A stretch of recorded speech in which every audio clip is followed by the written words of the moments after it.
Bueno, con la eliminación de los subsidios y las compensaciones que durante años representaron un gasto estatal cercano a los 1.100 millones de dólares anuales, ha reconfigurado toda la economía del transporte en el Ecuador. Hoy el país enfrenta un efecto dominó, aumento de costos operativos, presión sobre las tarifas y conflictos sociales. La gran pregunta es si esta decisión corrige distorsiones o termina trasladando el peso de la crisis a la ciudadanía.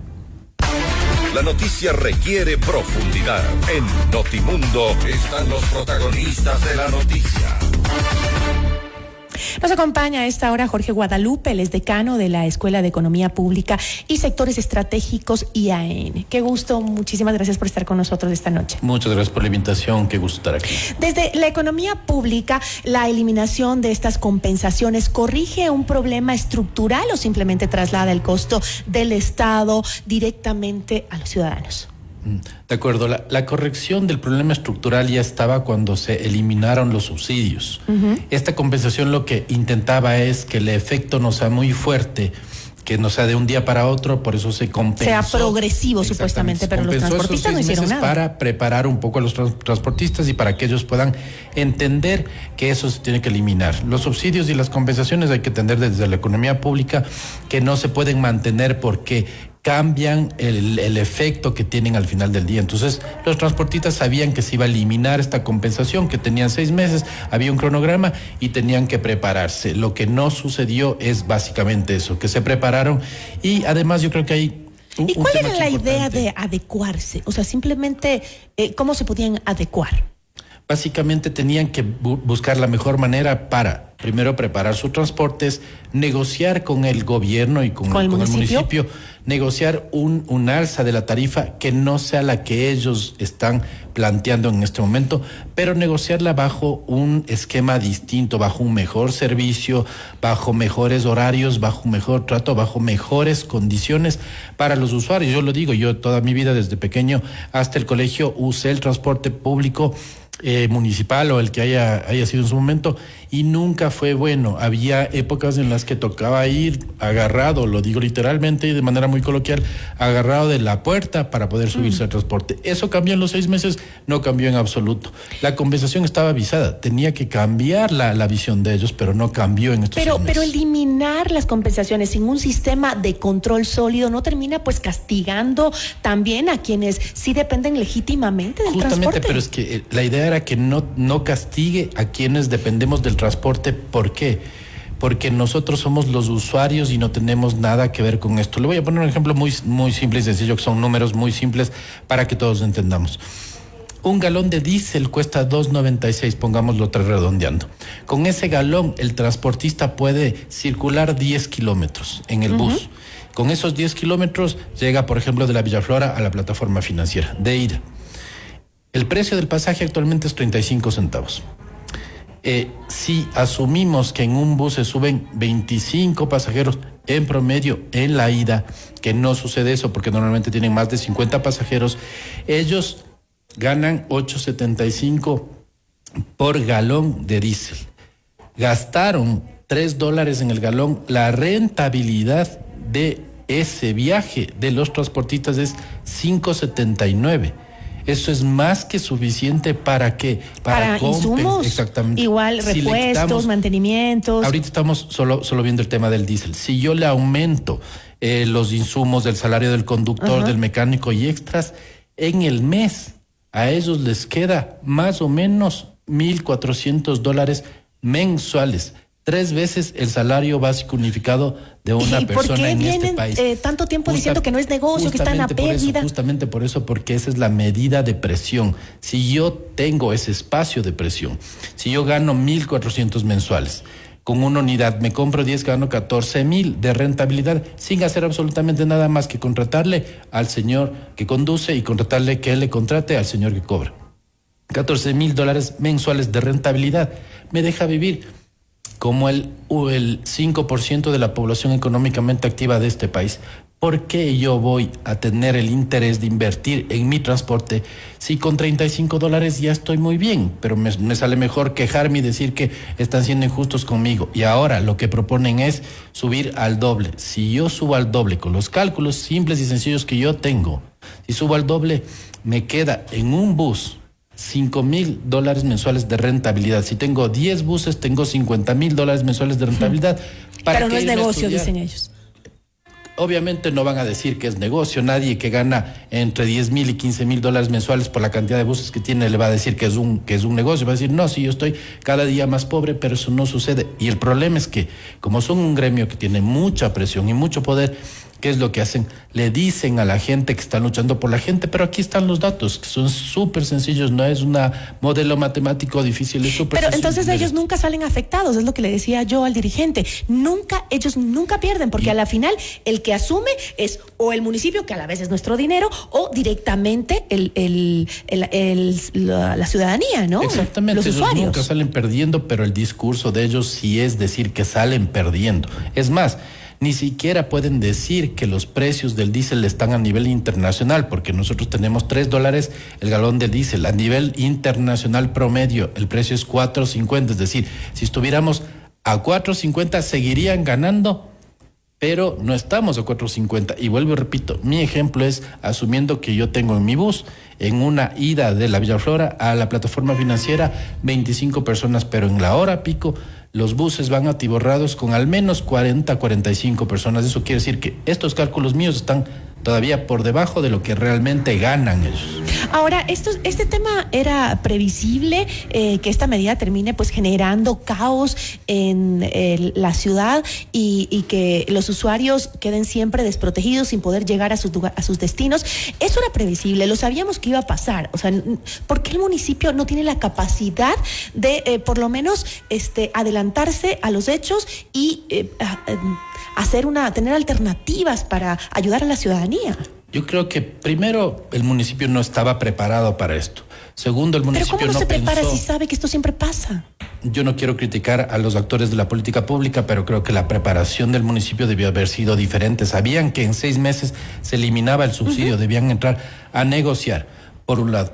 Por otro lado, siendo un municipio, si yo fuera el burgomaestre, yo lo que haría es, quieren una solución, les compro los buses. Son 3,000 buses que estaban hoy parados y que evitaron que podamos hacer una vida normal. Y que asuma el municipio en la totalidad el transporte en la capital. Si yo calculo un bus de esos destartalados y le doy $50,000 por 3,000, tengo que pagar $15 millones. $15 millones me va a ahorrar de aquí en adelante todos los problemas de presión con la gente. Justo eso le planteé yo a Pablo Lima, que estuvo antes que usted, y que alguna vez se conversaba de ese tema, de que el municipio absorba totalmente el sistema de transporte de la capital, y decía no, porque el municipio no tiene plata. Pero claro, sí tiene para las compensaciones, para el subsidio a los transportistas, pero no tiene plata para comprarles las unidades. O sea, el municipio no tiene plata para comprar las unidades, pero tiene plata para pagar $15 el por el hornado solidario. Pero en todo caso, yo creo que sí hay una mala preparación de la gente del municipio. Ya estaban avisados, tenían 6 meses para planificar y deben tener, la gente del municipio debe presentar en este momento una solución organizada de movilidad. El tema es, hay que preguntarle al alcalde dónde está la solución organizada de movilidad, porque ahorita está preocupado de lo que está pasando el metro, que tampoco funciona. Entonces, si tenemos un metro que no funciona, un municipio que no sabe de movilidad, tenemos... dicen que no tienen presupuesto para comprarle los buses, pero igual se terminan chantando el problema que nos cae a nosotros. Entonces, básicamente habría que preguntarse qué es lo que están pensando. Y además que también hay que pensar que los costos que si suben los costos del transporte, si sube la tarifa, eso implica también que suba un montón de cosas, ¿no? Que suban los alimentos, que suban los servicios.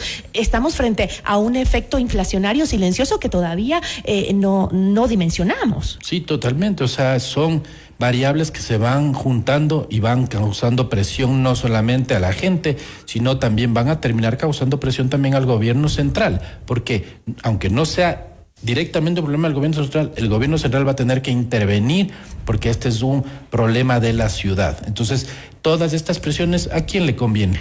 Tal vez al municipio, probablemente. ¿A quién le conviene? A mí, que yo soy del gremio. ¿Pero en qué cálculo electoral?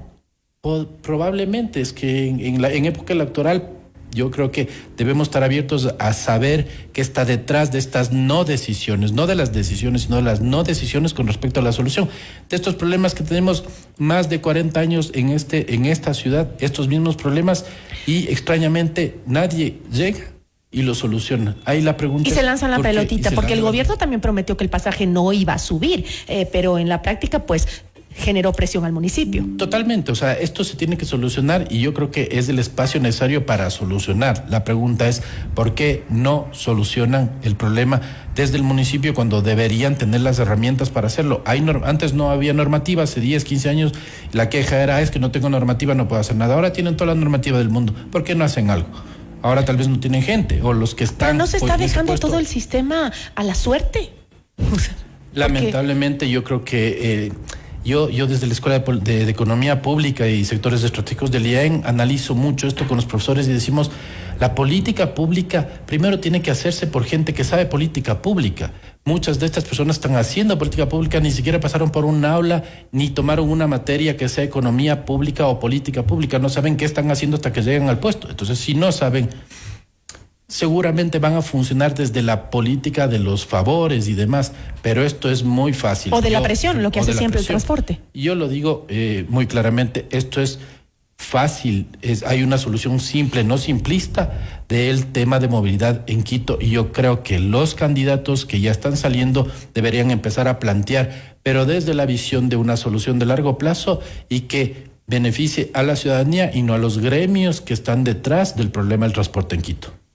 Y ahora, ¿qué pasa con el tema de lo que ha dicho el alcalde, que no va a haber ningún tipo de compensación ni tampoco alza de tarifas si es que no mejoran la calidad del transporte, ¿no? Esa amenaza yo la vengo escuchando toda la vida y nunca cumplen con la mejora de la calidad del transporte. Y no van a cumplir porque no les interesa, o sea, no les interesa a ellos invertir en eso.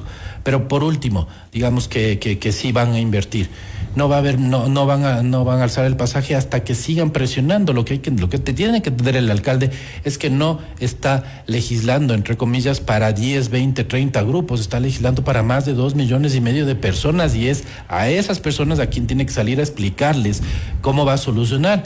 Y si no va a subir la tarifa del transporte, entonces, ¿qué va a hacer para solucionar esto de la noche a la mañana? Hoy hay personas donde yo trabajo que llegaron a las 9 de la mañana, hicieron 1 hora y media de transporte. ¿Por qué? Porque la gente estaba agolpada en las filas esperando subirse y se subían por poco en los techos. Claro, es que se acumuló desde las 5 de la mañana la gente en las estaciones. Tiene su conductor que le va a ver a las 7, 8 de la mañana. Él no sufre esos problemas. Pero hay más del 80% de la gente que todavía no tiene su transporte propio y que necesita que esto se solucione. Ahora, nos decía el dirigente, ya para cerrar, que justo estaban en esta reunión con las bases y con el alcalde de paso, pero con las bases para ver si es que el día de mañana suspendían la medida hasta plantear conversaciones con el municipio. Pero decían que le estaban pidiendo al alcalde que no suba la tarifa, que para no hacerle daño a la gente, que más bien les subsidie la tarifa. ¿Qué tan factible es eso? Es que no se puede hacer, o sea, en política pública.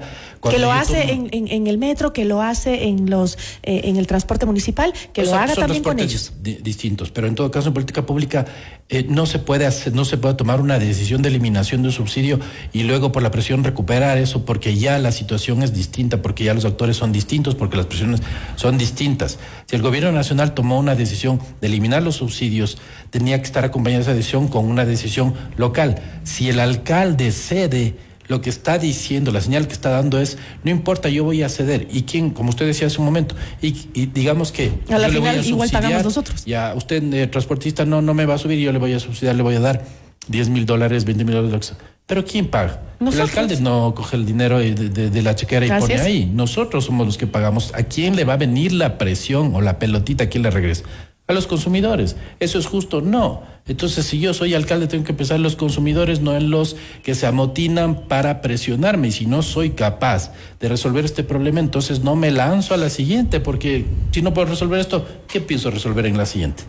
Bueno, esperemos que la ciudadanía lo vea así, ¿no? Y que el alcalde entienda que tiene que tomar las riendas y poner las cosas, los puntos sobre las IES. No puede dejar que los transportistas dominen la ciudad y que controlen ellos el transporte de los quiteños. Terrible. Tiene que tomar una decisión y esperemos que sea la mejor y la que menos nos cueste a los quiteños, ¿no? Porque a la final, si subsidian, igual pagamos nosotros. Muchísimas gracias. Muchas gracias a ustedes.